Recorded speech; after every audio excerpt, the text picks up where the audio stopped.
मुख्यमंत्री सुखविंदर सिंह सुक्खू नालागढ़ के एक दिवसीय दौरे पर पहुंचे। इसके बाद नालागढ़ पीडब्ल्यूडी रेस्ट हाउस में कार्यकर्ताओं ने उनका जोरदार स्वागत किया। इस दौरान बीबीएन इंडस्ट्री एसोसिएशन द्वारा CSR के तहत 2 एम्बुलेंसें अस्पताल को भेंट की गई, जिसे मुख्यमंत्री व स्वास्थ्य मंत्री ने हरी झंडी दिखाकर रवाना किया।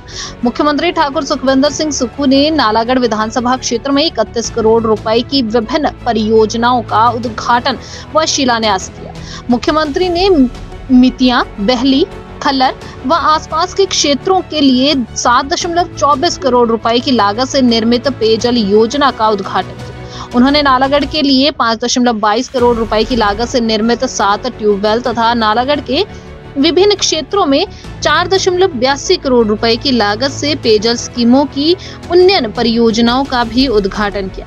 मुख्यमंत्री ने 5.77 करोड़ रुपए की लागत से निर्मित होने वाले कोटला कला पुल, 4.44 करोड़ रुपए की लागत से रतार खड पुल तथा 3.51 करोड़ रुपए की लागत से बनने वाले भटोली खड पुल सहित 3 पुलों की आधारशिला भी रखी। के लिए हमने कठिन परिश्रम किया और आज मुझे खुशी है कि 2 वर्ष के बाद हमारी जो अर्थव्यवस्था है वो पटरी पर आ रही है।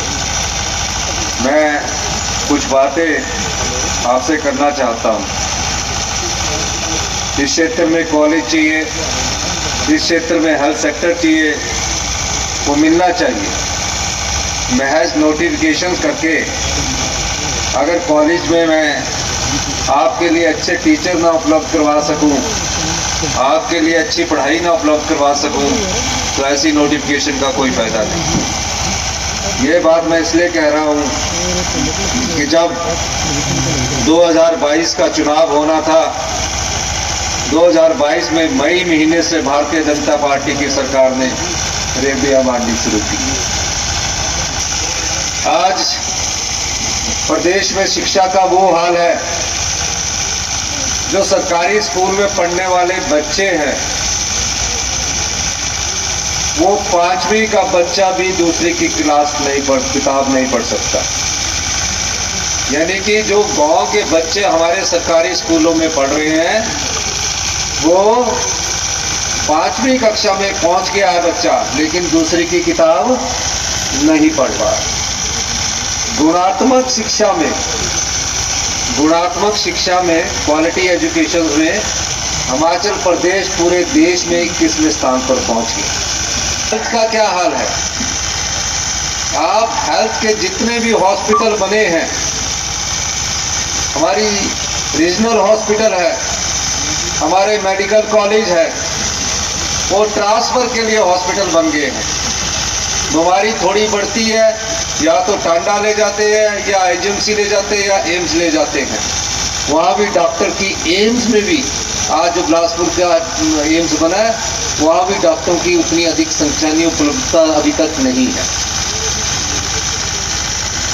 आज किस मामले में अगर बात की जाए, हेल्थ सेक्टर में बात की जाए, तो पॉपुलेशन के आधार पर नॉर्थ ईस्ट के बाद पहले नंबर पर नॉर्थ ईस्ट, दूसरे नंबर पर हिमाचल प्रदेश कैंसर के मामले में दूसरे नंबर पर उभर कर आया है पॉपुलेशन के आधार पर। क्यों कैंसर हो रहा है? ना हम आपको क्वालिटी वाटर दे पा रहे हैं, ना हम आपको क्वालिटी हेल्थ सिस्टम दे पा रहे हैं, ना हम आपको क्वालिटी एजुकेशन दे पा रहे हैं, ना क्वालिटी लाइट दे पा रहे हैं। ये नुकसान पिछली भारतीय जनता पार्टी की सरकार ने 5 वर्ष में किया। 5000 करोड़ रुपया बांट दिया गया। जो सामर्थ्य था उसको भी सब्सिडी दे दी गई, और जो गरीब था उसके अधिकार पर छापा मारा गया, डाका मारा गया। और आज परिणाम ये है कि 2 साल हमारी सरकार के पूर्ण हुए हैं। हमने पिछले 2 साल में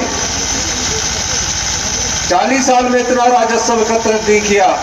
2 साल में हमने 2200 करोड़ रुपए का राजस्व एकत्रित किया। कि उस संपदा में एक ही वर्ग अधिकार जमा कर बैठा हुआ है। हमारे बजट का 65% हिस्सा सरकारी कर्मचारियों के वेतन, उनके पेंशन, ब्याज और ब्याज की किस्त लुटाने में चला जाता है। जो 35% के करीब बजट का हिस्सा बचता है वो शिक्षा में खर्च करें, हेल्थ में खर्च करें, आपकी सुविधाओं के लिए खर्च करें, वो थोड़ा थोड़ा बांटना पड़ता है। बाबा जी कह रहे थे मैं पीएससी चाह रहा हूं, मैंने कहा मैं पीएससी आपको दे देता हूं। बुजुर्ग कैप्टन सिकंदर सिंह जी आए, मुझे कह रहे थे जब आप यूथ कांग्रेस के स्टेट के प्रेसिडेंट थे, मैं ब्लॉक कांग्रेस कमेटी का प्रेसिडेंट था, मुझे एक सीएचसी चाहिए। मैं सीएचसी की नोटिस। उज्जवल हिमाचल के लिए नालागढ़ से सुरेंद्र सिंह सोनी की रिपोर्ट।